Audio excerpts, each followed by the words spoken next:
모두가 궁금해하는 데이터의 모든 것을 알려드립니다. 데이터에 미쳐있는 사람들과 함께하는 데이터 이야기 데이터올릭 지금 시작합니다. 와우! 와우.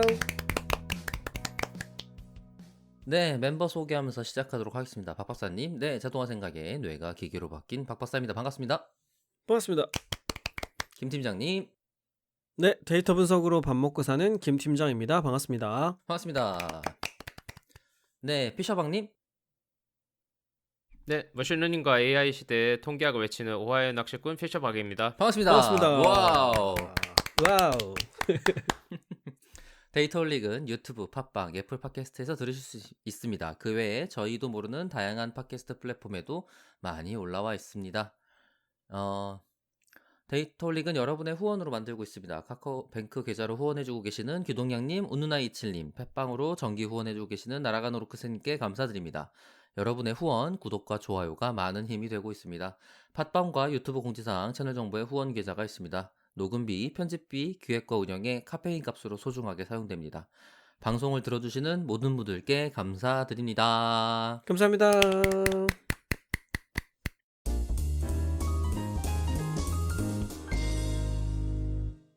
네, 새로운 시간이 돌아왔습니다. 저희 이제 멤버 근황을 들어볼 텐데 저희가 2명만 들을 게 아니고 1명 들을 분이 또 생겼어요.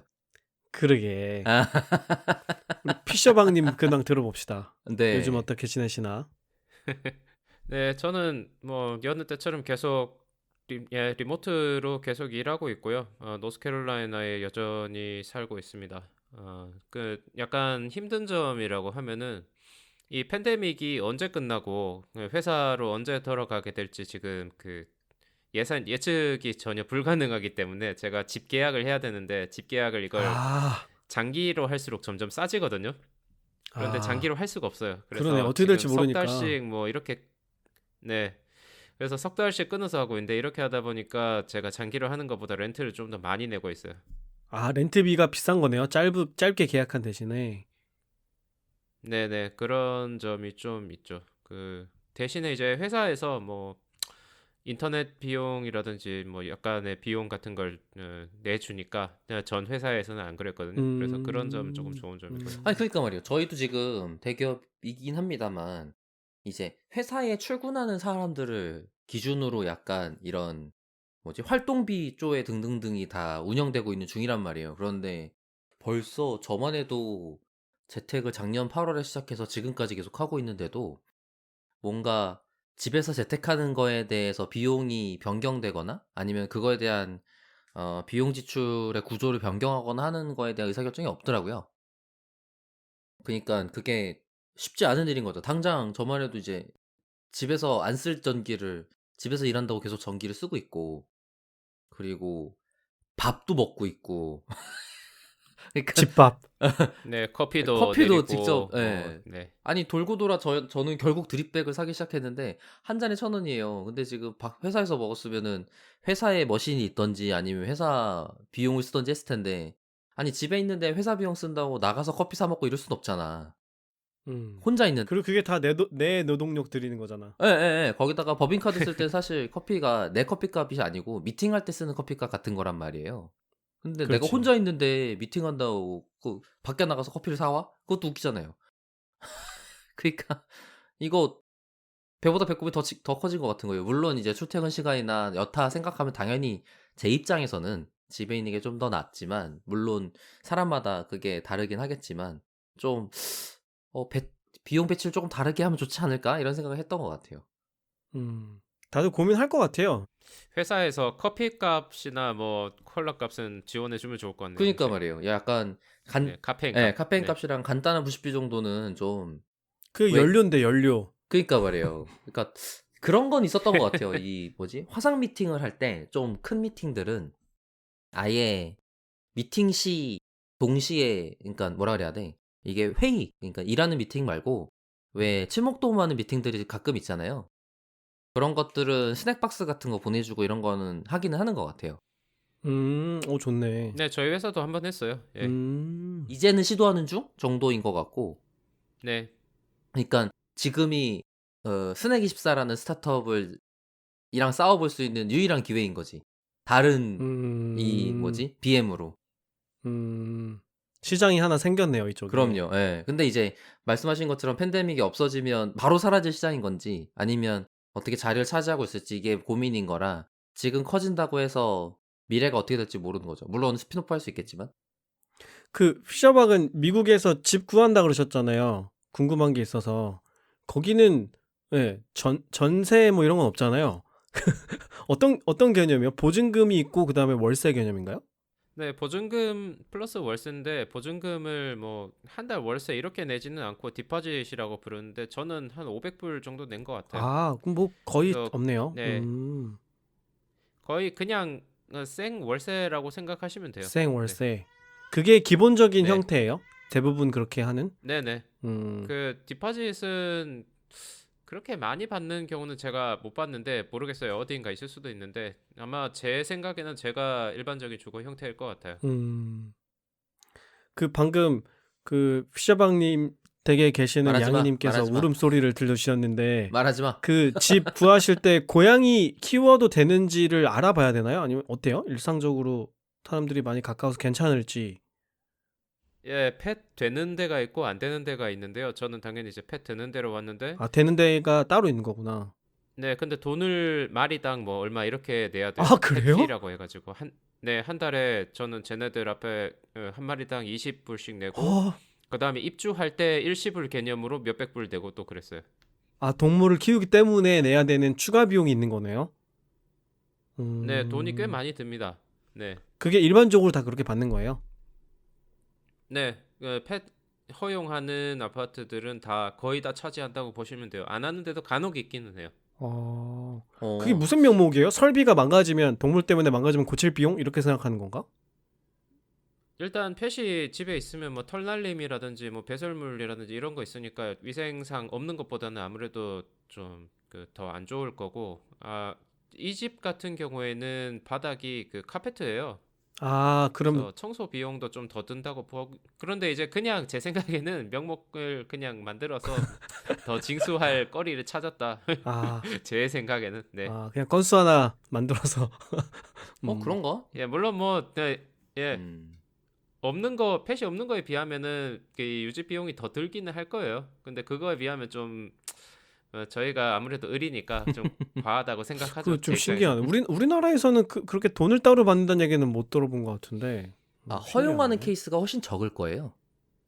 아, 키우는 것을. 예, 우리나라가 아마도. 그러니까 애초에 우리는 잘 안 물어보고 가죠. 아니에요. 물어보는데? 그러니까 물어봐요?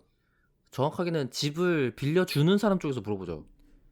아, 키우시나요? 이렇게. 반려동물 키우시나요라고. 그렇죠. 맞지. 키운다 그러면 안 받지.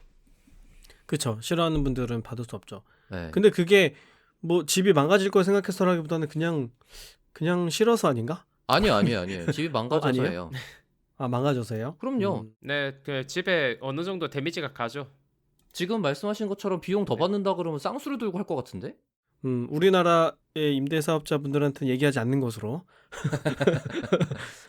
아니, 왜냐면 저는 무슨 생각이 드냐면 만약에 동물을 키우다가 뭐 예를 들어 뭐 양이님께서 벽지를 이렇게 해먹으셨어. 네. 그러면 어차피 복구해놓고 나가야 되잖아요.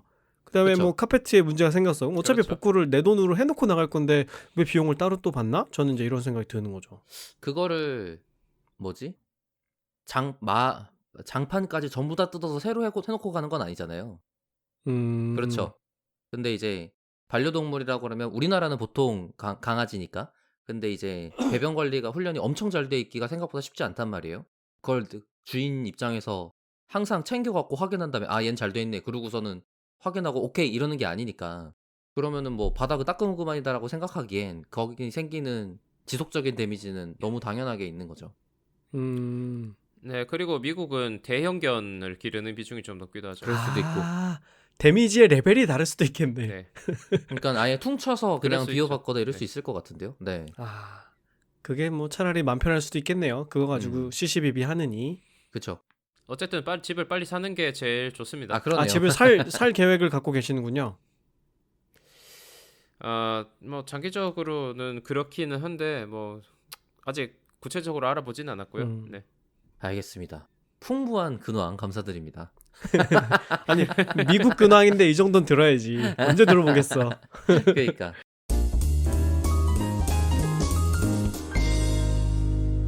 그럼 이제 다음 본론으로 넘어가 보도록 하겠습니다. 다음 본론이 아니군요. 본론으로 넘어가 보도록 하겠습니다. 이제 미국의 고양이는 왜 집값을 받는가를 뒤로 하고 그 얘기로 1시간 하면 안 될까? 저는 근데 듣자마자 받는 게 합리적인데 싶긴 했어요. 아니요, 넘어가시죠. 네, 받는 게 맞는 것 같긴 해요. 네. 네네네. 피셔방님 이제 새로운 컨텐츠 주제 소개 좀 해주시죠. 네, 뭐 제가 이 자리를 빌어서 이 이야기를 좀 하는 게 약간 부끄럽기는 한데요. 제가 부끄럽죠. 이런 이야기 해도 되나라는 생각이 좀 들기는 하는데 제가 이번에 책을 하나 냈습니다. 와. 축하드립니다. 제- 와우. 네, 영어체인가요? 저는 그런 짓은 안 그런 하고요. 지. 네, 한글로 썼습니다. 네. 네, 제목은 가짜뉴스의 심리학이고요. 뭐 제목이 이야기를 해주듯 가짜뉴스가 뭐 사실은 가짜뉴스만 다룬 건 아니고 진영 논리라든지 이런 좀 더 일반적인 거에 대해서 이야기를 했고 그게 심리학적으로 왜 생긴지 기전에 대해서 이야기했고 그 다음에 몇 가지 사례를 이야기했고 그 다음에 마지막으로 우리가 거기에 대해서 어떻게 대처할 수 있는지에 대해서 이야기했습니다. 예, 뭐 이 정도를 이야기했고 좀 내용이 사실은 뭐 제 배경을 아시는 분들은 아시겠지만 저는 이제 계량 심리학을 전공했고 사실 실제로 인간 심리에 대해서 확률이나 통계적 관점에서 접근하려는 사람들이 꽤 있어요. 일군의 그런 사람들인데 저도 약간 그런 쪽의 접근법을 취하고 있습니다. 그래서 통계나 머신러닝 이야기가 좀 많이 등장하고 실제로 제가 다룬 가짜뉴스 사례들도 그런 것들에 관한 것들이 있어요. 그러면 지금 말씀하시는 거는 가짜 뉴스에 대항되는 예를 들어 지금 제목 중에 음모론이 있는데 음모론이 만들어지는 심리학적인 기전을 설명하실 때 머신러닝이나 이 데이터 사이언스에 대한 기법이 같이 들어가 설명이 되는 건지 아니면 그렇게 만들어진 지식에 대한 전파 부분을 얘기를 해야 돼 갖고 앞에 얘기가 많이 나오는 건지 궁금하거든요. 실제적으로 그러니까 뭐 어떤 구체적인 기법에 대해서 이야기를 하는 건 아니고요. 예를 들어서 뭐 딥페이크를 가지고 이야기를 한다든지 그런 거는 아니고요. 그 대신에 이제 좀 더 이제 알고리즘적인 레벨이랄까? 좀 더 높은 레벨로 가가지고 인간의 인지가 그런 확률이나 통계적 관점에서 봤을 때 그런 관점에서 이해를 한다면 그게 왜 가짜뉴스에 취약한가 뭐 이런 식으로 좀 더 이제 하이 레벨 오버뷰랄까요? 그런 오. 걸 했습니다. 네. 전공을 책으로 한번 풀어내셨다. 실사례를 바탕으로. 네네 뭐 그렇게 이해하시면 될 것 같습니다. 너무 재밌을 것 같은데요. 사실 저한테는 딱 취향 저격 책이에요. 일단은 심리학적인 이론적인 배경을 재밌게 잘 설명하고 있고 그다음에 단순히 그런 것만 이론만 가지고 얘기하는 게 아니라 이제 데이터를 다루는 사람의 관점에서 왜 이런 현상이 일어나는가 어떻게 해석할 수 있는가 이런 얘기를 하고 있기 때문에 심리학하고 통계학에 같이 관심 있다 그러면 딱 취향 저격이죠. 예, 그 문제는 그런 이제 독자층이 그렇게 넓을지는 잘 모르겠다는 게 문제기는 한데요. 네. 그래도 최대한 쉽게 쓰려고 노력은 해봤지만 뭐 어떨지 잘 모르겠습니다. 네, 독자 여러분들께서 보시고 판단하시겠죠. 괜찮습니다. 김 팀장은 그런 자기 책을 이렇게 3시간 동안 여기서 떠들었기 때문에 1시간 정도 해주시면 아마 많은 독자분들이 관심을 가지지 않을까. 제 생각에 우리 청취자분들하고는 취향이 잘 맞을 책이라고 생각합니다. 네네. 아니 근데 데이터 분석에 관심 있는 사람 중에 사람 심리 관심 없는 사람도 없을걸요? 그게 없는 게 좀 이상하죠, 어떻게 보면. 네. 왜냐면 데이터를 파고들고자 하는 목적이 사람을 보고 싶어서에 가까울 거란 말이에요. 거의 대부분 그래요, 또 심지어. 그러니까 그럴 수밖에 없을 것 같은데. 그리고 사람이 만들어내는 그런 어떤 오해나 오류들 이런 거를 좀 보정하고 싶어서 혹은 덜 하고 싶어서 우리가 데이터를 활용하는 측면도 있잖아요. 그러니까. 왜 그런 오류를 범하는지를 알고 있어야 그럼 이걸 데이터로 어떻게 풀지? 이런 것들도 생각할 수 있게 되는 거니까 접점이 저는 있죠. 이제 인간을 배제해야 된다는 입장이긴 합니다만 이거를 이제 확률적이거나 기술적인 부분을 풀 수 있는 방법도 있거나 해석할 여지가 있다라는 걸로 설명해 주는 책이라고 이해하면 좋을 것 같네요. 근데 이제 그게 순수하게 데이터 사이언스 관점이라든가 순수하게 인지 심리학 관점이라든가 그런 건 아니고 약간 아마 읽어 보시면 아시겠지만 접근법이 상당히 독특하다고 생각하실 가능성이 높아요. 이게 약간 비유처럼 느껴질 수도 있고 인간의 마음을 머신러닝 모델 자체에 그냥 비유를 하거나 뭐 그런 대목도 있기 때문에 음. 네. 그런 좀 약간 전 그래서 그 어떤 무슨 의 심리학 붙은 책들을 보면은 좀 이상한 책들도 있잖아요, 사실. 빨리 만든 책들. 이상한 책이 더 많죠. 예. 아니 근데 이 제목뿐만 아니라 책의 대부분이 이상한 책이 훨씬 많아요. 그런 네, 식으로 그렇긴 하죠. 네. 아니 사람들이 이거 뭐지? 어떤 분야에 있을 때 자기 분야만 그런가 보다 생각하는 경향들이 있으시거든요. 그렇지 않아요. 대부분 다 그런데 자기가 그것만 본 거예요. 네, 지금 인류 사회를 불신하는 박 박사의 얘기였습니다. 그런 책들 중에는 좀 나은 책을 만들고 싶었습니다. 음. 그래서 네. 너무 좋습니다. 그 제가 그 예를 하나 들면은 너무 이제 책 내용을 여기서 깊이 이야기하면은 좀 곤란하겠지만 그 데이터 사이언스에서 말하는 개념 중에 굉장히 펀더멘털한 개념 중에 오버피팅이라는 개념이 네. 있잖아요. 네. 과적합이라는 개념. 네. 근데 이제 저는 음모론이나 이런 가짜 뉴스에 과적합에 비유될 수 있는 측면이 있다고 생각을 해요. 과적합. 네, 오버피팅. 그러니까 인간의 마음, 인간이 그 세상에 대한 어떤 확률적인 모델을 실제로 만들고 이제 그걸 사용하는 게 어쩌면 뇌가 하는 일이잖아요. 그걸 형식적인 측면에서만 그죠? 바라본다면. 그렇죠. 네, 근데 이제 그 이 두뇌라는 모델이 사실은 과적합을 굉장히 잘 한다는 거죠. 보면. 음. 음. 어떤 음모론으로 빠져 있다. 그 자체가 과적합에 대한 결과물 같은 거다. 그러니까 이런 이야기를 보통 심리학 전공한 사람들 많이 하는데 인간의 마음의 패턴을 굉장히 잘 찾는 패턴을 찾는 기계다 이렇게 말하기도 해요, 사실은. 그죠. 근데 패턴을 찾는다는 거는 우리가 어떤 그 현상에 대한 파라미터가 있으면 그 파라미터를 뭐 이제 좀 통계학이나 머신러닝 쪽으로 들어가서 이야기를 하면은 그 어떤 현상에 어떤 다른 요인이 결부돼 있다. 그러면 그 결부된 요인에 대해서 어떤 그 계수를 준다. 이렇게 이제 비유를 하자면 그렇게 이야기를 할 수 있잖아요. 그러니까 뭐 그냥 관련이 돼 있다는 거는 선형 회귀로 따지면은 어떤 두 개의 현상에 관련이 있다는 건 둘 사이에 회귀 계수를 계산을 해보면 0이 아니라는 거잖아요. 관련이 그죠? 있다. 네. 그런데 이제 문제는 뭐냐면은 인간은 그런 것들을 찾는데 굉장히 뛰어난데 그걸 언제 좀 뭐랄까 자제해야 될까? 자제해야 되는지에 대해서 그렇게 깊이 생각하지 않는 경향이 있는 것처럼 보여요, 사실은. 왜냐하면 특히 음모론 믿는 사람들 중에는 그 음모론에서는 좀 더 음모론을 동원하지 않으면 좀 더 간단하게 세상을 설명할 수 있는데 그런 음모론을 이제 도입을 하면은 더 복잡한 보조 과정들을 사실 도입해야 그쵸. 된다는 거죠.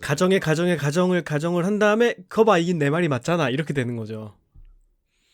그러니까 뭐 최근 뭐 이 이야기 여기서 해도 되는지 모르겠는데 뭐 이제 그 작가님이 열심히 이제 퍼나르고 계신 백신 음모론 같은 경우를 예로 들어보면 목수정 작가요?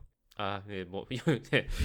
목 작가님 뭐 이 말씀하시는 그 백신 음모론의 경우에는 그 보조 과정이 필요한 게 거대 제약회사들은 자기의 이익만을 위해서 이제 움직이고 그런 제약회사들은 정부 기관이나 뭐 그런 그 regulatory body 이런 것들과 그냥 긴밀한 커넥션을 유지하고 있고 뭐 그런 사람들의 그런 그 돈의 눈이 먼 제약회사의 그런 뭐랄까 지배력에 의해 가지고 뭐 어떻게 제가 잘 표현을 해야 될지 모르겠는데 아무튼 그런 이 백신 판이 그 사람들 손에 놀아나고 있다.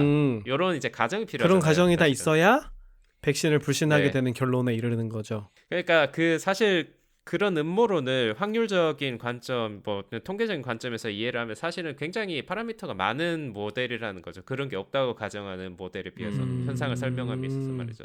근데 그거를 학습 과정이라고 생각하면 모델의 트레이닝 과정이라고 상상을 해보면 그러면은 로컬 미니마에 빠지는 그러니까 조금 전문용어로 쓸게요. 죄송해요. 로컬 미니마에 빠져서 헤어나오지 못하는 모델 학습 과정에 비유할 수 있을 것 같은데 걔를 나오게 하기 위한 여러 장치들이 필요하잖아요. 근데 그게 그렇죠. 아마 인간이 자기 뇌를 트레이닝하기 위한 학습 과정의 일종으로서 그런 장치들이 자기한테 있어야 되는데 그러니까 메타인지가 제가 볼 땐 필요한 일이거든요. 로컬 미니마를 나오게 하기 위한 판단을 위해선 메타인지가 필요하단 말이에요. 근데 그 판단 부분이 결여되어 있거나 아니면은 메타인지 역량이 떨어지거나 아니면 그 부분이 기능을 좀 잘 못하고 있거나 이런 레벨일 때 로컬 미니마에서 헤어나오지 못하고 그때 더 많은 가정을 가지고서도 그게 더 낫다고 판단해버리는 상황으로 빠지는 느낌이에요. 제 생각에는. 아마 그러면 그렇게 생각하면 그거를 나오게 하기 위해서 더 많은 에너지를 쏟아야 되니까 실제로 당사자 입장에서는 어 그냥 추가적인 가정을 덧대는 게 그러니까 로컬 미니마에 계속 더 깊이 들어가는 게 그거를 빠져나오는 거에 비해서 더 나은 쉬운 에너지를 사용하는 방법이지 않나 싶은 생각은 들거든요. 네, 그렇죠. 그 일단 음모론에 빠져 있는 네. 경우에는 그 정신적 에너지를 엄청나게 사용을 해서 내가 지금까지 믿고 있던 세계관을 다 무너뜨리고 뭐 예를 들어서 백신 음모론 같은 경우에는 뭐 거대 제약회사와 이 정부기관들이 결탁해서 만든 자기네들 다 짜고 치는 백신판 요런 이제 세계관 자체를 완전히 뒤엎고 그걸 대신할 만한 세계관을 구축을 해야 맞아요. 되잖아요. 그럼 너무 거기서 어렵지. 빠져나오려면. 그러니까 그거를 완전히 부정하기 위한 증거를 자기가 접하기도 쉽지가 않을 뿐더러 접하더라도 그걸 부수는 것도 너무 힘든 일일 거란 말이죠. 네, 그 사실 거기에 약간 관련된 개념도 등장하긴 해요, 책에서. 오. 어떤 개념이 등장하냐면은 인지적 구두쇠라는 개념이 인지적 있어요. 구두쇠. 코그니티브 네. 마이저라고 부르는데 제가 이제 책 내용까지는 제가 언급을 안 하겠는데 그 인지적 구두쇠라는 게 어떤 거냐면 사람은 머리 쓰기 싫어한다는 거예요. 맞아요, 그냥 맞아요. 쉽게 말하면. 네. 사람은 머리를 쓰기 싫어하는데 이제 이것 자체는 굉장히 당연한 것처럼 들리지만 이제 재밌는 게 뭐냐면은 꽤 머리가 좋다고 일반적으로 이제 생각하는 그런 집단 뭐 예를 들어서 미국에서는 뭐 하버드대나 뭐 MIT 다니는 학생들 이런 학생들을 대상으로 이 학생들이 인지적 자원을 아끼려는 성향이 있느냐 테스트를 해보면은 그런 사람들도 그런 성향이 발견되는 걸로 보고가 돼요. 그러니까 이거는 이 인지적 자원을 되도록이면 아끼고 생각을 안 하려는 성향은 그 지능에 상관없이 나타난다는 거예요. 어느 정도. 저는 진짜 공감 많이 해요. 왜냐면 풀로 인지 능력을 사용하는 거는 불가능하거든요. 인지 능력이 어쨌든 자기 캐파래 그 한계 범위가 있을 거잖아요. 사용할 수 있는 자원이라고 저도 본단 말이에요. 에너지를 써서 그만큼 활동을 만들어야 되니까. 그러다 보니까 모든 경우에 오히려 지금 방금 말씀하신 것처럼 학습적 성취가 뛰어나신 분들은 반대로 그거 이외의 곳들에게 인지 능력을 분산시킬 자원이 없다. 그러니까 더 다른 데 관심이 없거나 거기서 인지 능력이 떨어진다라고 판단하기 쉬운 거죠. 그쪽에 다른 관심사에 에너지를 소비하지 않으니까. 그러니까 역사적으로 이름난 유명한 학자나 천재들도 뭐 의외로 일상적인 걸 잘 기억을 못해서 깜빡깜빡한다 뭐 이런 사례가 굉장히 많이 있잖아요, 맞아요. 사실. 그것도 어떻게 보면 일종의 최적화 결과일 수도 있는 거죠. 자기도 모르는 사이에 한 내 에너지를 아끼는. 어디에다가 그러니까 네. 어디에다가 나의 이 귀중한 인지적 자원을 투자하면 나에게 가장 좋은 결과가 나올 것인가. 맞아요. 그러니까 공부의 성취에는 인지 자원을 너무 많이 쓰니까 반대로 다른 데 쓰이는 자원들이 너무 희소해져서 방금 말씀하신 인지적 구두쇠 효과가 더 잘 나타날 수도 있겠다는 생각이 같이 드네요. 그 사실 저도 드는 생각이 일하기 되게 바쁘고 이럴 때 어떤 사안이 터지면 자세하게 속속들이 알아보려는 에너지 자체가 안 남아있는 경우가 있더라고요. 그래서 뭐 뉴스도 좀 자세히 보고 또 반대편 입장도 들어보고 이렇게 해야 좀 사안을 입체적으로 바라볼 수 있을 텐데 그게 너무 피곤한 거죠. 그래서 그냥 차라리 페이스북에 누가 간단하게 포스팅 해준 거 있잖아. 알아서 요약 정리해서 패친들이 정리해 주는 거? 그냥 그것만 보고 넘어가고 싶어 하는 그런 욕구가 생기더라고요. 그러니까 옛날에는 페이스북 같은 게 없었으니까 뉴스가 그 역할을 한 것 같은데 지금은 뉴스가 신뢰도를 잃어서 패친이 정리해 준 거는 그 사람은 잘했겠지를 갖고 그냥 믿고 마는 거죠. 그죠. 훨씬 에너지를 덜 들이고 그 정보를 수용할 수 있으니까 계속 좀 점점 더 귀찮아지는 거죠. 머리 쓰는 게. 그러면 네. 그런데 이제 재밌는 게 뭐냐면은 그렇게 인지적 자원을 아껴 쓰면 언제나 안 좋은 결과를 불러일으킬 것 같잖아요. 그런데 사실 그렇지 않다는 거예요. 연구 결과에 의하면. 제가 이 책에서 이제 집중적으로 인용한 사람 중에 한 명이 게르트 기거렌저라는 사람이 있어요. 기거렌처. 독일의 심리학자인데, 네. 그 보통 심리학 교양서들을 보면은 기거렌저보다는 카네만이나 트버스키 같은 사람이 인용되는 경우가 훨씬 많아요. 일단 카네만이 노벨상을 수상했고 그쵸. 행동경제학 분야에서 엄청난 영향력을 발휘를 했고 예, 뭐 그런 이제 대중에도 이제 더 그런 이유로들로 뭐 더 유명하고 뭐 사회심리학이나 인지심리학 같은 분야에서 그래서 그런데 이제 기거렌서라는 사람은 이 카네만과 트버스키류를 맹렬히 공격했던 사람이에요. 지금도 그러고 있고. 행동경제학에서 음. 개파가 생길 만한 게 있어요? 행동경제학자라고 보기는 힘들어요. 기거렌서는 그냥 아, 심리학자죠. 인지심리학자인데 네, 이해했습니다. 네. 그 필드에 대한 비난일 수 있겠네. 그러니까 카네만류는 보통 그러니까 전통적으로 심리학이 갖고 있던 그런 아까 말씀하신 인지적 구두쇠 같은 관점을 주로 얘기를 하는 사람이고 네네네. 자원을 아껴야 되고 자원을 아끼는 것 때문에 이런 문제가 생기고 이런 쪽의 관점을 얘기하는 건데 어, 기거렌처는 좀 다른 관점으로 얘기를 하는 거죠.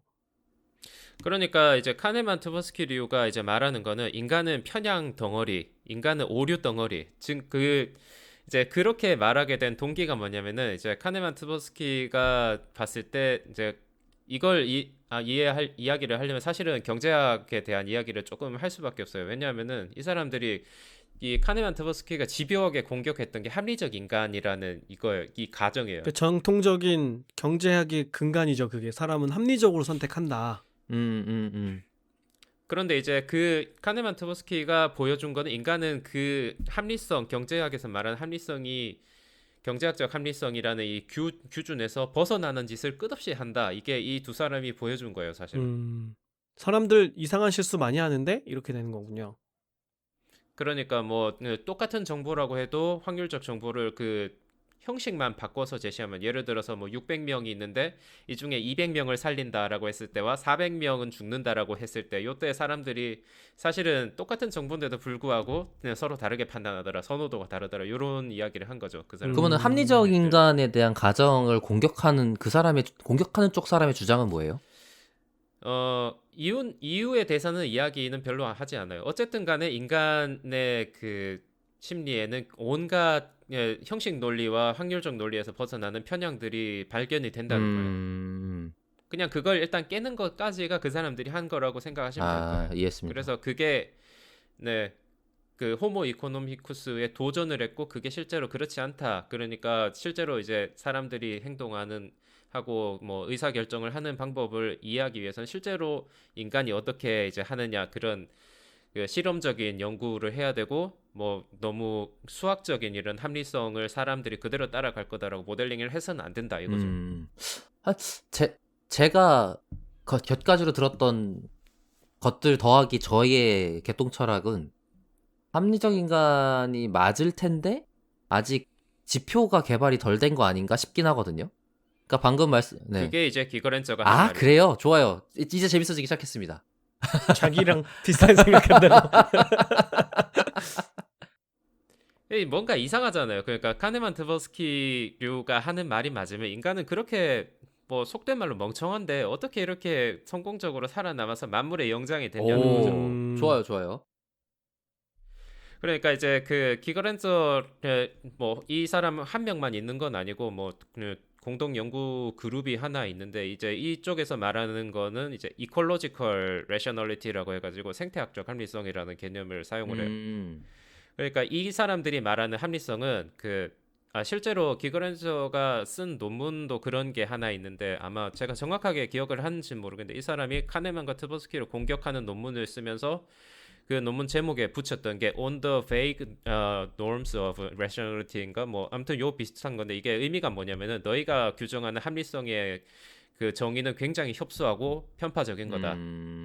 그러니까 인간이 진화해온 진화까지 들먹이면 좀 그렇겠죠. 아무튼 인간이 지금까지 살아온 적어도 인간의 조상들이 살았던 환경에서 필요한 종류의 합리성이라는 거는 너희가 말하는 그런 확률 추론을 잘하고 형식적 논리 추론을 잘하는 그런 종류의 합리성이 아니다. 라는 거죠. 그럼 뭐가 합리성이에요?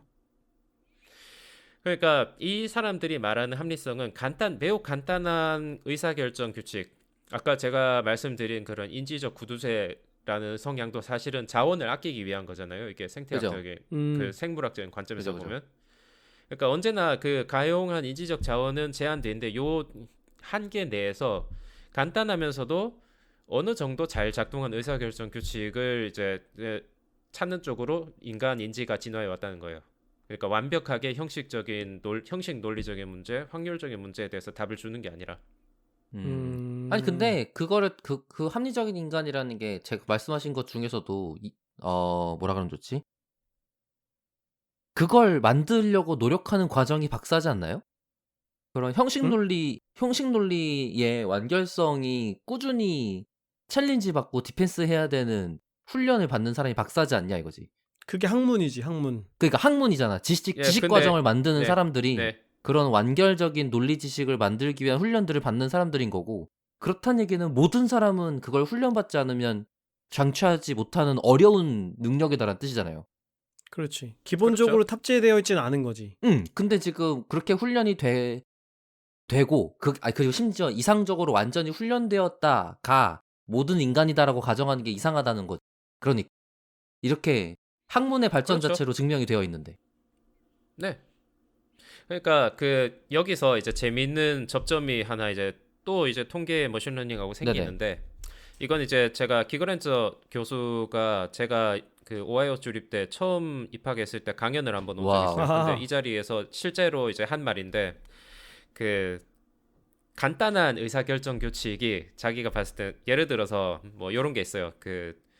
이 사람 이 생태적 합리성을 강조하는 쪽에서 어떤 사례를 드냐면은 제인 휴리스틱이라는 걸 말하는데 레코그니션 휴리스틱이라는 걸 예로 드는데 이거는 뭐냐면은 예를 들어서 이런 거예요.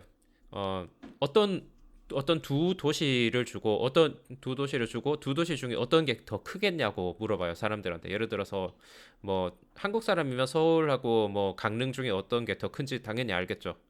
근데 이거를 뭐 예를 들어서 미국 사람한테 줘요. 그러면 미국 사람들은 서울하고 강릉 중에 어떤 도시가 더 크겠냐고 하면 어떻게 풀까요, 이 문제를? 단어가 들리는 소리로.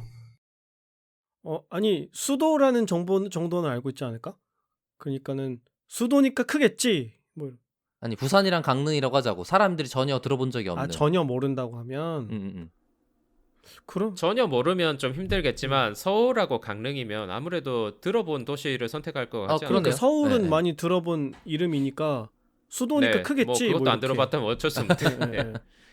그러니까 이 제인 휴리스틱이란 게 뭐냐면은 내가 들어본 걸 고른다는 거예요. 내가 아는 익숙한 거. 거. 익숙한 거. 네, 익숙한 거. 근데 이게 익숙하다고 해서 그 도시가 더 크다는 보장이 있는 건 사실은 그죠, 그죠, 아니잖아요. 그죠.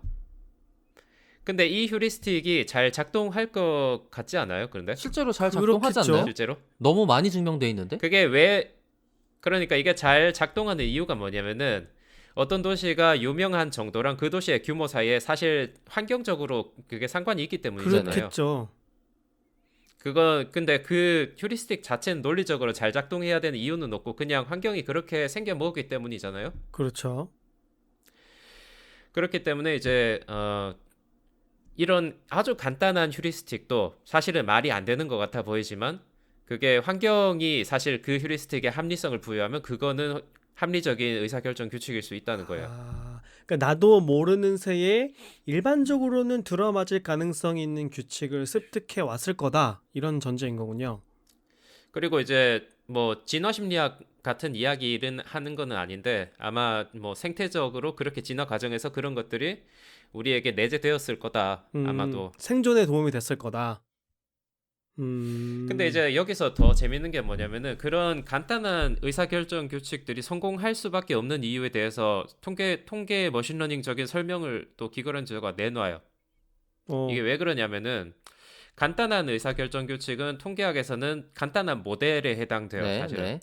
선형 모형. 네, 근데 뭐 예를 들면은 그냥 선형 모형 같은 거죠. 근데 선형 모형 간단한 모델의 특징이 뭐냐면은 바이어스는 좀 클 수 있어요.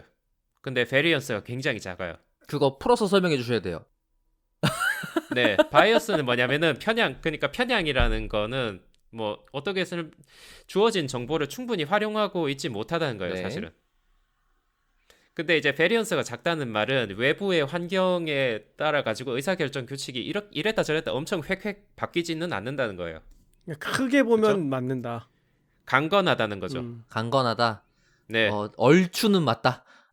아주 딱은 안 맞아도. 그렇기 때문에 의사결정 규칙이 간단한 의사결정 규칙은 바이어스는 클 수 있어도 베리언스가 굉장히 작기 때문에 이걸 두 개를 합치면은 이제 보통 머신러닝이나 통계에서 바이어스 베리어스 트레이드 오프도 이야기하고 그러잖아요. 네네네. 근데 이제 둘을 동시에 줄이긴 힘들지만 그래도 이제 그 간단한 의사결정 규칙은 바이어스를 조금 도입한 대신에 베리언스를 팍 줄여준다는 거죠. 그래서 전반적으로 보면은 이제 합리적인 모델이나 의사결정 규칙이라고 할 수 있다는 거죠. 그런 걸 우리가 내재하고 있다. 이런 그렇죠. 이런 인간이 어떤 지식을 네. 들었을 때 이제 어떻게 해석하는가 이런 것들이 이제 여기 책에 소개돼 있다는 거군요. 네, 좀 더 깊은 이야기는 책에 있는데 일단 골자는 네네네. 이렇고요. 그래서 제가 이제 마지막으로 지금까지 했던 이야기 좀 하면서 하고 싶은 말이 뭐냐면은 그 인간은 인지적 자원을 아끼게 설계되어 있는데 그게 알고 보니까 그렇게 나쁘진 않다는 거예요. 지금까지 진화해온 과정에서. 그래서 근데 그 제가 아까 말씀드렸다시피 그런 간단한 휴리스틱 규칙이 잘 작동하려면 환경이 뒷받침돼야 된다는 거잖아요. 환경이 변하지 않았어야죠. 네네, 환경이 그런 그 간단한 의사결정 규칙의 그 합리성을 보장해 주는 것이어야 하는데 이제 현대 사회로 오면서 사회가 굉장히 복잡해졌기 때문에 예전에 쓰던 그런 간단한 의사결정 규칙만으로는 합리적 의사결정을 하기 힘든 상황이 됐다는 거죠. 이제 그런 상황에서 가짜 뉴스가 범람하고 뭐 굉장히 많은 정보들이 막 홍수처럼 밀려 들어오면서 뭐 이런저런 뭐 그 정보의 오버피팅을 하다 보면 비유적인 의미이긴 하지만 그러면은 이제 진영 논리와 가짜 뉴스에 빠지는 효과가 생긴다는 그러니까 거죠. 지금 말씀하신 게 공감이 많이 가는데 이제 인류가 역사적으로 이렇게 거대한 정보의 홍수를 겪어본 적이 없는 세대인 거예요. 그래서 정보가 극히 제한적일 때에 로 최적화돼서 계속 세대를 거듭하고 있던 인간이 이 정보 홍수에 노출이 되자마자 로컬 미니마에 빠져. 그러니까 어디 한 곳에 빠져들어서 음모론이나 뭐 가짜뉴스에 휘둘리는 형태의 인지인 상태에서 계속 살고 있는 과정에 있다 보니 문제가 있다. 이렇게 해석할 수 있는 거죠. 네네, 그런 이제 새로운 시대에는 새로운 종류의 합리성이 이제 필요하다. 그리고 너무 휴리스틱적인 사고에 있고 인지적 구두쇠 성향을 어느 정도 수정하지 않으면은 굉장히 안 좋은 결과를 불러올 수 있다는 거죠. 지금 저희가 김 팀장이랑 저랑도 다 심리학 그리고 많은 분들도 심리학 쪽에 관심이 많다 보니까 거기다가 기가랜서님의 의견이 저보다 더 대단하신 분이 저랑 비슷한 생각 하신다는 거에 신이 내 나서 마음에 들다 보니 계속 그 얘기를 너무 많이 꺼내는데 저 앞에 목차 주신 것 중에 한번 언급하고 지나갔으면 좋겠는 부분이 하나 있어요. 그 피밸류와 지식 생산 과정에 대해서도 책에 소개돼 있다고 지금 저한테 한번 공유해 주셨는데 거기 조금 소개해 주실 수 있으실까요? 네, 제가 후반부에 이제 지식 좀 더 이제 넓은 맥락에서 가짜 뉴스 뭐 진영 논리뿐만 아니라 뭐 정보 자체를 어떻게 이제 현명하게 소비할 것인가에 대해서 이야기를 조금 해요. 아, 그래서 그 네네. 과정에서 전문가의 견해라든지 아니면 과학 뉴스 같은 걸 이런 걸 어떻게 비판적으로 보고 뭐 소비해야 되나 요 이야기를 하는데 이제 제가 거기서 하고 싶었던 이야기 중에 하나는 뭐냐면은 이제 언론에서 어떤 과학 연구가 특히 뭐 팬시하고 재밌는 거 나오면 앞다투어서 이제 속보 경쟁을 하기 바쁘잖아요. 파워포즈. 네, 그게 사실 딱 그 사례에 딱 들어맞는 그런 거고. 파워포즈도 한번 말씀해 주실래요? 파워포즈 뭔지 모르는 분들도 계실 테니까. 네, 파워포즈는 간단하게 설명을 드리면은 그냥 그 되게 뭐랄까 자기가 되게 힘차 있고 뭐 권력이 있고 이런 자신감 있고 이런 포즈를 취하면 실제로도 호르몬이 뭐 그런 게 나와 가지고 행동에도 전 자세히는 사실은 몰라요. 그러니까 맞아요. 물론 비슷한 근데 거예요. 가슴을 이렇게 네. 펴고 이제 턱을 꼿꼿이 세우고 네. 이런 자세를 한번 취하면 네, 실제로 자신감이 올라간다. 그래서 그러고 나서 뭐 면접을 그렇죠. 보거나 이러면 점수가 잘 나온다. 뭐 이런 얘기인 거잖아요. 네. 근데 그게 그렇지 않다는 건가요? 그 연구는 일단 네, 재현성에 문제가 있고 이제 제가 실제로 든 다른 사례는 국내 언론에서 보도된 사례는 뭐냐면 알통보수 논문이었어요. 알통보수. 네. 알통보수? 무슨 알통보수가 얘기인가요? 뭐예요? 그 예전에 어떤 모 언론사 방송 3사 중에 하나였던 것 같은데 거기서 이제 새로 나온 연구에 대해서 보도를 했는데 내용이 뭐냐면은 이두근이 두꺼울수록 보수적이란 거예요. 아, 그 아, 실제로 들었던 것 같다. 치수를 재가지고 그게 들었던 것 같다. 두꺼울수록 들었던 것 보수 같다. 성향이 네. 세다. 근데 이제 제가 그런 데에 대해서 하고 싶은 말이 뭐냐면은 일단 이제 대학원을 다녀본 사람들이라면 알지만 사실 지식 생산 과정이 사실 알고 보면 허점이 있다는 걸 알잖아요. 많죠. 우리들은. 네. 그리고 이제 그 더 중요한 건 뭐냐면은 어떤 그 되게 팬시하고 주목을 끌 만한 연구가 나왔다고 해서 그게 연구 하나 나온 걸로 지식의 진실이 확립되는 건 아니고 그 뒤로 이제 반복 검증이 돼야 되고 그게 서로 다른 환경에서도 일관적인 결과를 내면 그때 우리가 믿는 거잖아요, 사실. 재현 가능해야죠. 네. 이제 그 맥락에서 이제 피밸류 이야기 이런 거를 왜 했냐면은 우리가 과학적으로 지식을 얻는 과정에는 통계적 도구가 사용되는데 그 통계적 도구도 어느 정도는 불완전하고 그렇다고 제가 뭐 과학 불신을 조장하려는 건 물론 아니지만 하지만 그게 완벽하지 않고 그리고 그게 어느 정도 확률적인 성격을 띠기 때문에 반복 검증되고 전문가 집단에서 어느 정도 일치된 결과가 나올 때까지 그런 그 선정적인 보도만으로는 지식이 확립되지 않는다. 요 이야기를 한 거예요. 음. 이해했습니다. 그러니까 지금 말씀하시는 거는 약간 그거랑 비슷한 것 같아요. 저희 왜 그런 거 있잖아요. 판결 같은 경우도 3심까지 하는데 네. 1심의 결과만 놓고 바로 아니면은 중간 그 뭐지? 쟁점 과정 있는 것 중에 놓고 결과가 나온 거 마냥 보도되는 것들이 있잖아요. 아, 기소된 것만 가지고 예, 그죠, 범죄자로 그죠. 낙인 찍는 기사들. 예. 그게 아마 지금 그렇죠. 거랑 좀 비슷한 맥락이지 않나 싶은 생각이 잠깐 들었네요. 뭐 구속영장 뭐 청구되고 기각되고 뭐 이런 것 가지고 수사의 동력이 뭐 흐트러졌다. 뭐 네네네. 그, 네, 그 범죄 사실 자체에 대해서 무슨 그 어떤 진실에 더 가까이 다가간 것처럼 이야기하지만 사실 판사가 영장을 예를 들어서 뭐 기각할 때 이 사람은 도저히 우려가 없다 이래서 그냥 기각하는 경우도 있잖아요. 그죠? 그쵸. 그러니까 네, 영장을 신청하는 순간 이제 이 사람이 범죄자가 되거나, 그러니까 범죄 사실이 네, 많으니까 신청했겠지. 약간 이런 거 있잖아요. 그렇죠.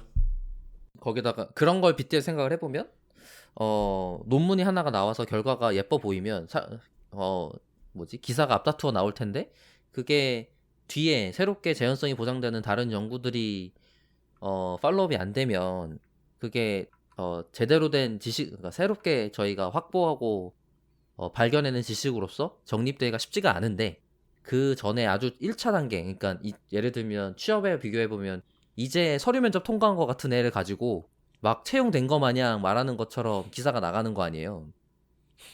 그렇죠. 이제 그런 과정이 이제 피셔박님 입장에서는 그럼 안 된다. 이러신 거죠? 네.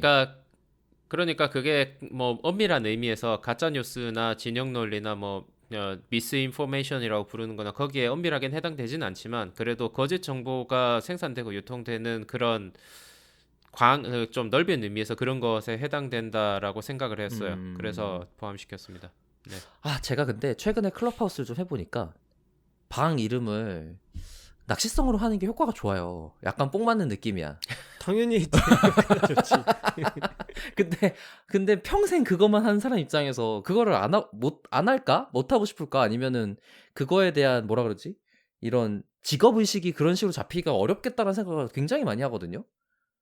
이제 생산자 쪽 그렇죠. 입장에서. 네. 아무래도 그 정보 생산자나 더 이제 일반적으로 사람들을 끌어들이고 싶은 입장에서는 아무래도 섹시한 그런 정보를 제공하고 싶죠. 아무래도 진실 그쵸. 여부보다는. 그러니까 말이에요. 그러니까 네, 말도 조금만 네, 비틀면 더 사람들이 확 들어오는 거 아니에요. 아까 200명이 살았다, 400명이 죽었다처럼 조금만 바꾸면 아주 본의는 흐트러뜨리지 않으면서 사람들을 더 끌어당길 수 있는 단어들이 있는 거 아니에요. 근데 이제 뉴스 기사 같이 사람들한테 많이 보이기를 원하는 쪽 생산자, 그러니까 재생산자 입장에서 완전히 본문의 표현을 그대로 워딩 그대로 작성하는 거를 함으로써 사람들을 끌어들일 수 있을까? 대해서는 저 사실 회의적이긴 한 거죠. 물론 지식의 전달자라고 보고 있는 새로운 지식 생산자 입장에서는 '사람들에 대해 왜곡을 한다. 이런 문제가 있는 거다.'라는 문제의식이 있는 건 저도 충분히 공감하고 있는데, 반대로 그런 전달자 입장에서는 유혹을 계속 받을 수밖에 없고, 그리고 '그게 엄청 잘못한 거냐?'라고 생각이 안 들 수도 있겠다라는 생각이 같이 그러니까 드는 이제 거예요. 언론이 예. 언론이 클릭 장사를 안 해도 먹고 살 수 있는 환경을 어떻게 만들 건가 이런 숙제가 있는 거죠. 그게 해결이 안 되는 한은 어떻게든 클릭 많이 유도하는 방향으로 제목을 뽑을 수밖에 없으니까. 우리나라 근데 그러니까 해외에서는 사례들이 좀 가능할 텐데 우리나라에서는 클릭으로 돈 버는 구조 말고 다른 게 가능할까요? 이미. 그래서 뭐 요즘에 구독형 모델들을 많이 연구하잖아요. 그죠. 구독형으로 하고 좀 양질의 기사를 만들고 이런 이제 실험들을 하는 거죠. 그것도 정답이 나온 게 아니고 그 과 이렇게는 안 되겠다 예. 싶으니 뉴미디어가 이제 나오는 거겠죠. 뭐 아무튼 알겠습니다. 근데 '어렵구나.'라는 생각이 좀 같이 들고, 방금 말씀하신 이제 그 기자들의 KPI가 클릭이면 개선하기 너무 어렵지 않나. '처음부터 이런 산업 구조적인 부분이 해결이 돼야 해결되는 문제가 아닐까.' 생각이 좀 같이 듭니다. 그거를 네. KPI를 그 페이지에 머무른 시간으로 바꿔야 돼. 그 제목 그러면 보고 클릭 수가 아니고. 그러면 PC방에 연락해서 화면 강제로 띄워 달라고 다 사업하고 있을걸? 그런 어뷰징 한다. 그러니까 그런 환경일수록 뭐 제 생각에는 소비자가 현명하게 정보를 이제 소비하는 능력이 예전보다 더더욱 어. 중요하고 이제 그 과정에서 뭐 P-밸류로 대표되는 그 과학적 지식이 생산되는 과정 자체에 대한 이해 그런 게 좀 필요하다고 생각을 했습니다. 그 네. 과정이, 저도 옛날에 테드에서 다른 그 어떤 수학적 지식보다 통계학을 중점적으로 가르쳐야 된다고 주장하시는 통계학자님이 발표하는 테드 영상을 본 적이 있어요. 근데 저는 정말 공감 많이 했거든요. 왜냐면 인생의 시작과 끝 내내 부딪히는 문제가 통계인 것 같단 말이에요, 제가 볼 때는. 모든 경우에서 자기의 개인적인 의사결정부터 포함해서. 그런데 통계는 사실 정규 과정의 굉장히 일부잖아요. 굉장한 일부란 말이에요. 고급 과정인 것처럼 소개가 돼 있기도 하고. 그래서 그게 좀 '어려운가?' 싶기도 하면서, 그렇다고 반대로 '정규교육 과정으로 들어가면 사람들이 잘 공부가 돼서 전체적인 수준이 올라가긴 하나?' 이런 생각이 좀 같이 드는 것 같아요. 그게 그 실제로 저도 예전에 고등학교 뭐 학생들 상대로 수학 가르치기도 했었고 잠깐이지만 뭐 제가 그 미국 오기 전에 잠깐 했었어요. 한 1, 2년 정도. 네네. 근데 이제 그 과정에서도 느꼈고 지금도 느낀 게 뭐냐면은 인지적 구두쇠 성향을 극복하는 거는 극도로 어려운 것 같아요. 인간 본성에 맞지 않아. 통계학은. 그니깐요. 훈련을 많이 받아야 되는 일이라고. 근데 이제 어렸을 때부터 가르친다고 해결될 문제인가 싶은 거지. 그러다 보니까요. 네, 그 책에 그 관련 이야기도 조금 등장하긴 해요. 이게 인지 심리학에서 특히 이제 영향력이 큰 이론 중에 하나가 네네. 뭐냐면은 이중 처리 이론이라는 게 이 있어요. 듀얼 프로세스 티어리라는 게. 이중 네, 처리 이론 들어본 것 같다. 네네. 네. 그러니까 이거는 그 얼마 전에 나왔던 그 카네만 교수가 쓴 그 대중서 하나 생각에 관한 생각으로 아마 번역됐을 거예요. 집에 네, 있습니다. 맞아요. Thinking Fast and Slow라는 네. 책. 네, 그거에서도 등장했는데 그러니까 인간은 기본적으로 두 가지 종류의 사고 회로를 갖고 있다는 거예요. 첫 번째는 제가 아까 말한 대충 통밥으로 맞추는 그런 휴리스틱적인 그런 비유하자면 그런 사고 회로가 하나 있고 그다음에 이제 되게 신경을 써서 열심히 생각하고 정보 처리를 아주 세심하게 하는 그런 정보 처리 회로가 있고 두 가지가 따로 있다는 아, 거예요. 그게 다르다. 이중 처리 네, 이론의 핵심입니다. 그래서 어 아무튼 근데 이제 일단 기본 디폴트는 결국은 그쪽이에요. 쉽게 그냥 통밥으로 때려 맞추자. 그리고 이제 내가 정말 여기에 대해서 생각을 깊이 해야겠구나. 필요를 느낄 때 이제 그 다음 회로를 작동시킨다는 거죠. 그다음 회로가 에너지가 많이 들어가는 앤가 보구나. 네네. 말하자면 뭐 deliberate thinking이라고 할까요? 네. 어. 아무튼 네. 그 사회심리학에도 뭐 elaboration likelihood theory라고 모델인가 그런 ELM이라고 부르는데 요런 것도 있고 아무튼 관련 이론들이 꽤 있어요. 그래서 문제는 뭐냐면 사람들한테 이게 여러분들이 생각하는 것처럼 그렇게 그냥 대충 생각해서 될 문제가 아니고 사실 굉장히 중요한 문제고 여러분의 귀중한 인지적 자원을 투자를 여기다 하셔야 됩니다라고 설득하는 작업이 필요한데 그게 사실 굉장히 어렵다는 거죠. 그게 애초에 중요한지도 이해가 안 돼 있는 입장에서는 말이죠. 김 팀장은 어때요? 계속 교육하시잖아요. 그러면 네. 이제 아래 코딩 스킬적인 부분을 가리키는 것보다는 그러니까 그것도 있겠지만 약간 통계적 관점이나 아니면은 그것 때문에 전달해야 되는 결과물들, 그다음에 그때 판단해야 되는 것들 이런 것도 같이 하시잖아요. 네. 네, 그때 다들 힘들어 하실 거라고 짐작이 되는데 아니요, 안 힘들어요. 왜요? 아예 포기하나? 왜냐면 본인이 잘못하고 있다고 생각을 안 하기 때문에 안 아, 힘듭니다. 그게 처음부터 스스로가 네. 갈등이 일어나야 아 이걸 어떻게 고쳐야 되지? 고치려면 어떻게 훈련해야 되지? 이런 생각을 하게 될 텐데 예, 예. 자신이 잘못된 방법으로 판단하고 있다, 오해하고 있다라고 생각하는 사람은 거의 없죠. 아니요. 김 팀장이 힘들지 않냐고. 아 저요? 예, 예. 제가 교육한 입장에서 예, 힘들지 예, 않냐고요? 예. 아 저는 그래서 저는 이제 성인 교육을 하니까 그러니까 더 예. 인지적인 구두쇠가 더 강화된 사람들을 가리키는 거잖아요. 아 저는 그거를 교육하려고 시도하지 않습니다. 왜냐면 일단 그게 훈련이 가능하려면 들어오는 분들이 그거를 수정하겠다라는 그런 일종의 메타인지가 있는 상태로 시작이 되어야 하거든요. 그러니까 나는 그런 오류를 많이 범하는 사람이니까 이거 훈련 받겠어.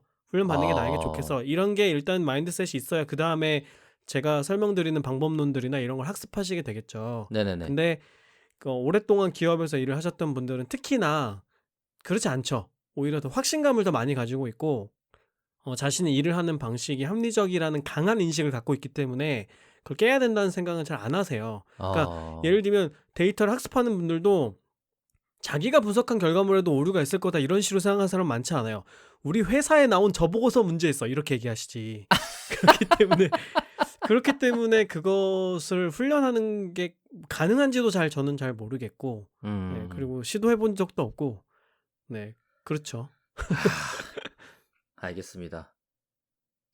지금 마지막에 정리해 주신 부분이 아마 사람이 얼마나 고치기 어려운가, 그리고 어떤 과정 때문에 그렇게 하고 있는가, 그리고 결국에는 어떤 환경 때문에, 그러니까 지금 새롭게 정보가 범람하고 있는 이 시대에 과거에 수렵 활동 때 있었던 습관이 남아있는 인간이 어떻게 지금 적응하고 살아가야 되는가, 같은 맥락에서 다양한 이론적 접근들을 소개해 주시고, 그리고 또 지식 생산 과정이 어떻게 일어났기 때문에 그거에 대한 허점들도 이해하고 있어야 같이 정보를 취득하는 데 도움이 된다.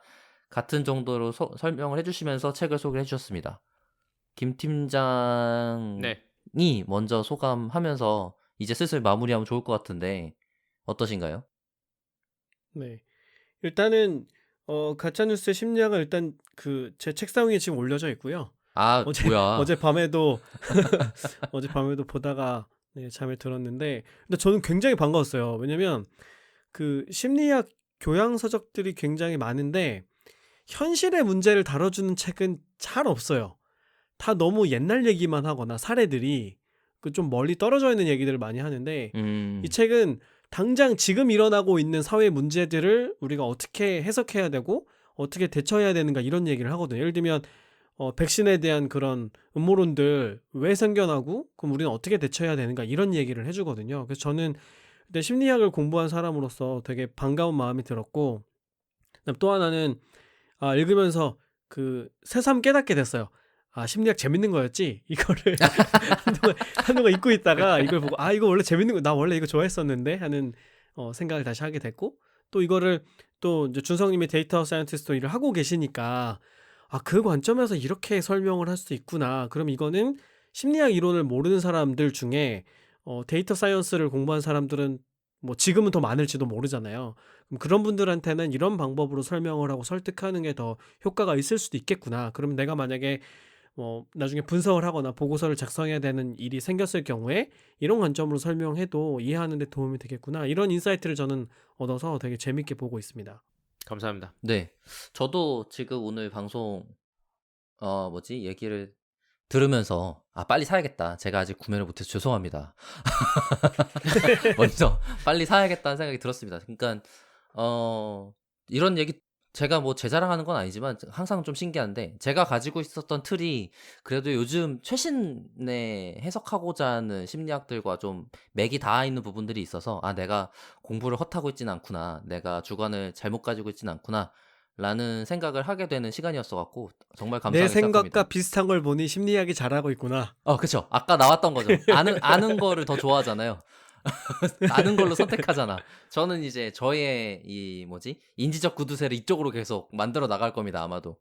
네, 확증 편향을 네, 점점 세게 갖고 있는 우리 박 그럼요. 박사. 이제 자기 생각에 긍정적인 증거만 수집하는 활동을 계속하는 거죠. 근데 이제 그런 것들이 이제 다른 더 많은 사람들이 생각할 때 '그런 방향도 있을 수 있다.'라는 어떤 계파가 있고, 그게 제 생각의 결과 약간 비슷해서 저는 그거를 긍정적으로 그쪽 위주로 생각을 하는 것 같아요. 이게 아마 최근에 느꼈던 건데 '뇌가 동작하는 방식이 달라서 계파가 달라지는 게 아닌가?' 싶은 생각도 들어요. 그런 연구들도 있기는 해요. 예예. 이 사람들이 학자들 자체가 이거를 완전 지식 논리의 합리성으로 접근하는 게 아니고, 이 사람들도 이미 다 그냥 본능적으로 자기 뇌로 다 판단이 끝났어. 그러고 나서 이제 그 뭐지? 주장을 펼치는 쪽에 좀 더 끌리는 데 들어가서 그 주장을 펼치는 강화적인 활동들을 하는 게 아닌가라는 생각을 최근에 한 적이 있거든요. 그래서 '그러면 지식생성 과정이 다 잘못된 거야?' 이런 생각을 했었었는데, 그렇다고 그게 아주 잘못되진 않았을 거다. 왜냐면 이 사람들도 공부했기 때문에 자기들 얘기를 아주 바보같이 말하지는 않을 거라서. 이지만 개연성의 위기라든지 여러 가지 것들이 그런 것들을 좀 더 어 '나은 방향으로 가려고 하는 과정들이지 않았을까.'라는 생각이 지금 또 음. 같이 들었습니다.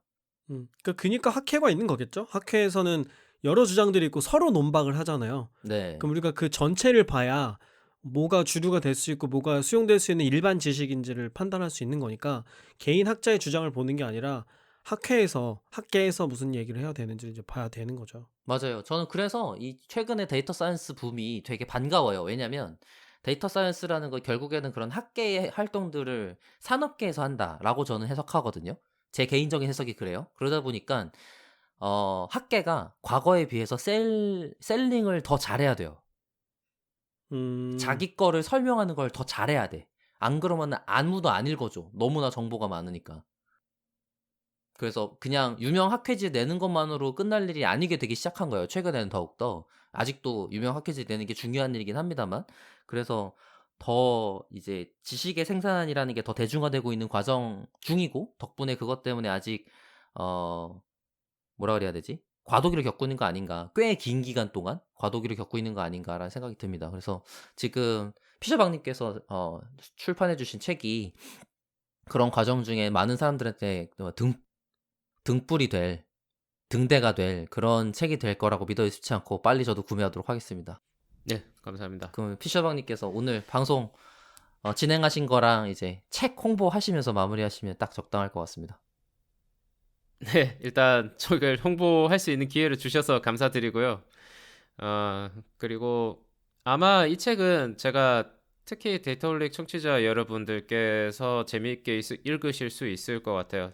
제가 아까도 말씀드렸지만 제가 이 책을 쓰면서 데이터 사이언스나 통계 관련 개념들을 굉장히 많이 갖다 썼고, 그런 것들 아시는 분들이라면 좀 더 재미있게 제가 무슨 이야기를 하려는지 이해를 하실 수 있을 것 같아요. 그리고 오늘 방송에서는 이야기를 하지 않았지만 사례들도 사실은 알고 보면 통계에 관련된 것들이 많아요. 그래서 뭐 구체적인 사례를 제가 여기서 언급하지는 않겠지만 아마 그것들도 꽤 재밌게 읽으실 수 있을 거라고 생각을 하고, 이제 마지막으로 한마디 말을 하자면은 제가 지금까지 말을 안 했는데, 이 책의 주제를 한마디로 요약을 하라면 저는 그 멘탈 레귤러라이제이션의 필요성이라고 이야기를 할게요. 이게 레귤러라이제이션이라는 말은 아마 데이터 사이언스를 아시는 분들이라면 다 아시리라 생각하는데, 정규화라는 거잖아요. 근데 정규화를 예를 들어서 뭐 개수를 0으로 떨어뜨려 주는 정규화를 한다. 이런 거는 어떻게 보면은 어떤 그 변수가 다른 변수와 관련성이 있다라는 그 정도를 떨어뜨리거나 아니면은 관련성이 없다, 이렇게 이제 인위적으로 조절해 주는 그런 프로세스잖아요. 그래서 이게 제 무슨 말을 하고 싶은 거냐면은 음모론이나 각종 이제 복잡하게 꼬여 있는 그런 이론들에서 탈피하기 위해서는 내가 어떤 현상과 다른 현상이 관련이 있다, 이게 참이다, 이런 믿는 정도를 좀 조절을 해서 사실 내가 믿고 있는 게 사실이 아니지 않을까 스스로 의심을 하고 어떤 현상과 다른 현상이 관련이 있을 것이다라는 믿음을 조절을 해서 사실 세상은 그렇게 복잡하지 않고 단순하게 충분하게 설명할 수 있고 그렇게 이제 믿음을 조정하는 과정, 그거를 이제 비유적으로 제가 정교화라고 표현을 해요. 그래서 그거의 필요성을 강조하는 게 제가 이 책에서 하려고 한 중요한 일 중에 하나입니다. 결론이군요. 그래서, 예. 믿음의 네. 극단치들을 좀 중앙으로 땡겨와라.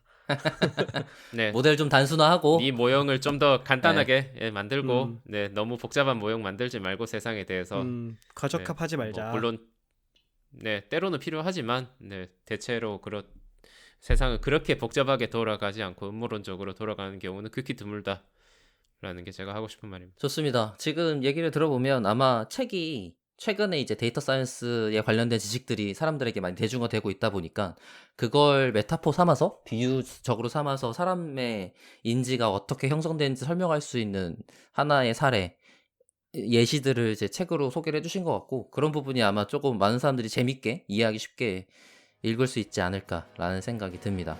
그럼 이제 맞춰볼까요? 네. 네, 좋습니다. 데이터홀릭은 더 재밌는 컨텐츠를 가지고 다음 방송으로 다시 인사드리겠습니다. 감사합니다. 감사합니다.